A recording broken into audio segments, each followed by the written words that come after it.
Yo it's a boy. तो भाई लोग, मल्टीवर्स ऑफ पीजे में आपका एक बार फिर से स्वागत है। तो गुरु लोग, पीसमेकर सीजन 2 अब फाइनली कंप्लीट हो चुका है and let me tell you guys, this show is goated. इसे कहते हैं एक इज्जत से एक सुपर हीरो शो बनाना विदाउट होल्डिंग योरसेल्फ बैक। जहां शो के बारे में डिटेल में जाने से पहले पीसमेकर सीजन 2 को बिना स्पॉइलर में छोटे में जान लेते हैं। जहां पीसमेकर का सीजन 2 स्टोरी को कवर करता है क्रिस स्मिथ के अपने पास्ट और गिल्ड से लड़ते हुए एक अल्टरनेट यूनिवर्स में एक नई जिंदगी को ढूंढते हुए कि मे बी मेरी दूसरी दुनिया में मैं और भी ज्यादा इज्जत से रहूंगा और खुश रहूंगा। जहां उसके एक अल्टरनेट डिमेंशन में उसके पास एक परफेक्ट फैमिली है एंड उसी की दूसरी तरफ रिक फ्लैग सीनियर अपने रिक फ्लैग जूनियर का बाप अपने बेटे की मौत के लिए उसे एड़ी चोटी का पूरा बदला लेना चाहता है क्रिस से।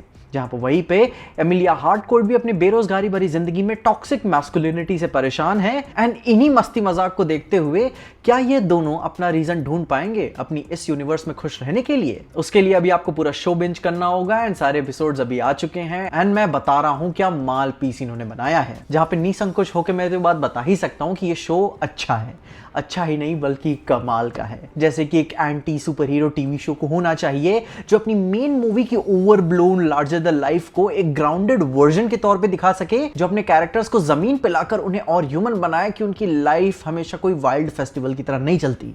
एंड एग्जैक्टली यही शो दिखाने में परफेक्टली कामयाब भी रहा है। जहां आई लाइक द फैक्ट कि अपना काम इतना सही करने में इतना अच्छे रहे हैं कि मैं ये बात मैं बोलूंगा कि this will change super hero TV show for ever.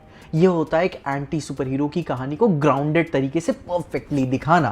जहां सीजन 2 में बाकी सारे साइड कैरेक्टर्स भी अपनी अपनी लाइफ में बहुत ही बड़ा छाप छोड़ के जाते हैं आपकी जिंदगी में, जिसको कंपेयर करते हुए आप इसके लास्ट के 2 ही एपिसोड देख लो, जहां पे पीसमेकर बहुत ही कम मौजूद होने के बावजूद भी ये शो में अपने बाकी सारे साइड कैरेक्टर्स इतनी बड़ी छाप छोड़ के जाते हैं, वो भी इस लेवल का हाई क्रिएट करते हैं कि यू जस्ट लव इट।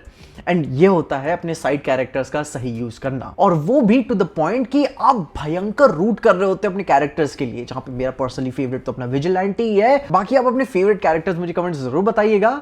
लेकिन तो एक एपिसोड में विजिलेंटी को रोने वाला देख के सीन, भाई मेरा पर्सनली दिल टूट गया था। इट वॉज जस्ट लाइक कि गेम ऑफ थ्रोन्स या ब्रेकिंग बैड जैसा कोई कैरेक्टर डेवलपमेंट आप देख रहे हो कि आपको शो के मेन लीड किरदार से ज्यादा बाकी दूसरे साइड लीड कैरेक्टर्स के लिए ज्यादा आप रूट कर रहे होते हो। एंड यही सीजन 2 को बहुत ही स्पेशल बनाता है कि आप पीसमेकर और उसकी दुनिया से और भी ज्यादा कनेक्ट कर पाते हो।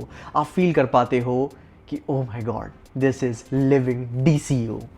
जहां पे अब अगर मुझे कोई कमियां निकालनी हो तो मैं एक बात कहूंगा कि this show is not getting it's recognition जो इसे मिलना चाहिए।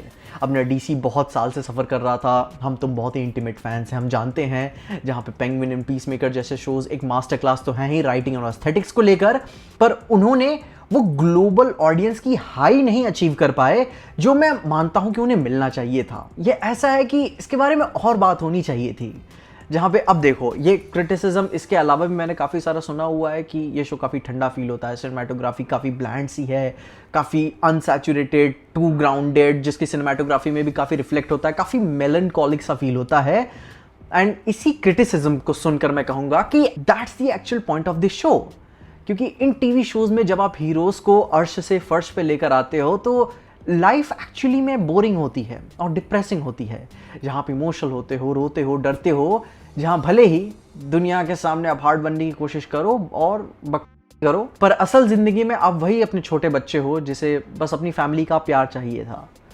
आप एक पोगी हो। विद द लास्ट एपिसोड जो आपको मीन कांड से पहले जो होप देकर जाता है, जब अपना, मैं इतनी सी बात बोलूंगा कि जब अपना पीसमेकर डांस कर रहा होता है, भाई वो कितना कमाल का मोमेंट है बिना किसी बड़े बैंग के साथ। आई मीन रोना धोना बहुत ही हुआ है इस आखिरी वाले एपिसोड में and that was something and it was so good कि मैं भूल ही गया था कि यार आखिरी एपिसोड है और सिर्फ अपनी राइटिंग की बदौलत इन्होंने पूरा होल्ड करके रखा है।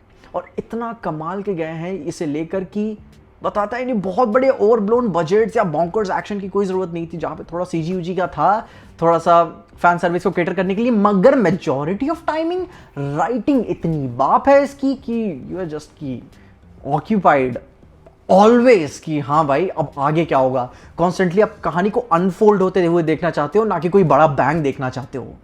एंड कमबैक के बारे में बात करें तो आप जानते ही हो कि आपसे अच्छा कौन जानता होगा कि कमबैक होते ही डाउनफॉल आ जाता है।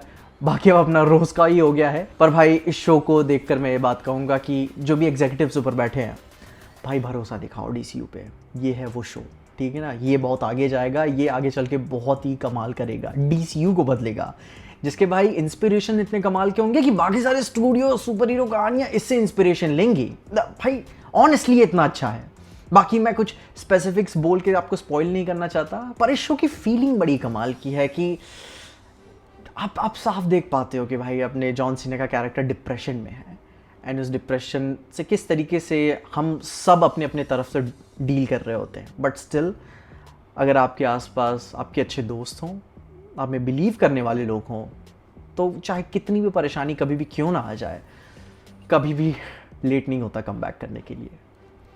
एंड ये शो ट्रूली वो होपफुल फीलिंग क्रिएट करने में कमाल करता है। आई मीन यार, सुपरमैन के बाद इसमें भी होप वाला थीम मैं एक्सपेक्ट नहीं कर रहा था। बाकी अगर आपको मेन DCU से लेकर इस शो में भी कुछ एक्सपेक्टेशन है, कुछ सरप्राइजेस देखने को मिलेंगे, तो यस सरप्राइजेस हैं और आप एक्सपेक्ट नहीं करते हो, क्योंकि मार्वल ने जो एक स्टैंडर्ड सेट करके रखा हुआ था कि यहाँ PG कैरेक्टर्स PG ही होते हैं, वो बाद में आगे चेंज हो नहीं सकते, R-rated नहीं हो सकते, इसमें ऐसा कोई भी बंदिश नहीं है। DC अपना वो काम कर रहा है जो एक्चुअली में वो खुल के कर सकता है, वो भी पूरा अनफिल्टर्ड डाइवर्सिटी के साथ। बहुत आई चीज आते हैं यार, आप देखो, आप यकीन नहीं करोगे कि डैम ये चल रहा है यहाँ पे।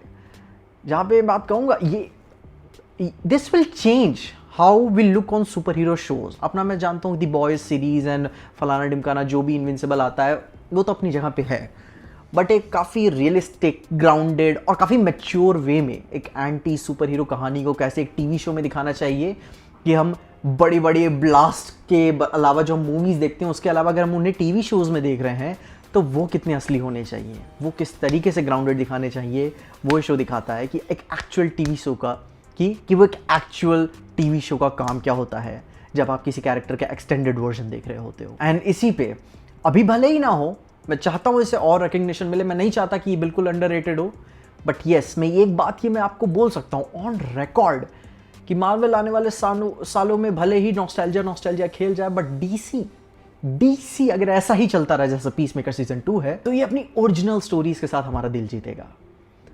बाकी यस, इसमें कुछ ऐसा कुछ खास पोस्ट क्रेडिट वाली कहानी नहीं है, बस कुछ गैग्स ही हैं पोस्ट क्रेडिट के नाम पर। अगर आप पीसमेकर देखते हो तो आप जानते ही हो। बाकी जो मेन सीजन 3 की कहानी को लीड करने वाली बात है उसको उन्होंने मेन टाइमलाइन में ही बता दिया है। इट वॉज बिग, आपको देख के फील होता है कि टाइम अभी कुछ बहुत ही बड़ा होने वाला है एंड वो बहुत ही वाइल्ड होगा। एंड वो समझ में भी आता है कि सीजन 3 बजट भी बहुत ही बड़ा डिमांड करेगा। बाकी मैं चाहता हूँ कि आप सब पीसमेकर को अपना प्यार दिखाओ, कुछ बहुत ही नया, कुछ बहुत ही अच्छा, कुछ बहुत ही मैच्योर है। एक्चुअली में सिर्फ गाली गलौज या फिर खून खराबाई दिखाना नहीं, एक्चुअली में मैच्योर है। एंड यस, विजिलेंटी भाई जितना उसको प्यार दो उतना ही कम है भाई। ऐसा दोस्त हर कोई डिजर्व करता है। आई थिंक कभी कभी थोड़ा ज़्यादा हो जाता है, बट यस काफ़ी कमाल का है। बाकी अगर आपने पीसमेकर देख लिया है तो आप अपने ओपिनियंस में कमेंट ज़रूर बताइएगा बिना किसी स्पॉइलर के। एंड अगर अभी तक नहीं देखा है, क्या हुआ, जाके देखो, ठीक है, मिस नहीं करना इसे। एंड यस, तब तक के लिए देखते रहना PJ एक्सप्लेन।